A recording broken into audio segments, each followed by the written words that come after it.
সঞ্চয়পত্রের মুনাফার হার কমানোর সিদ্ধান্ত বাতিল করে আগের মুনাফার বহাল রাখার সিদ্ধান্ত নিয়েছে সরকার।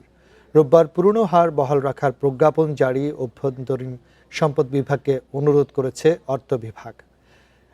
এখন আইআরডি এই সংক্রান্ত প্রজ্ঞাপন জারি করবে। এর ফলে ২০২৫ সালের ১ জুলাই থেকে ৩১ ডিসেম্বর পর্যন্ত যেই হারে মুনাফা পেত সঞ্চয়পত্রে বিনিয়োগকারীরা আগামী ৬ মাসও সেই হারেই মুনাফা দেওয়া হবে।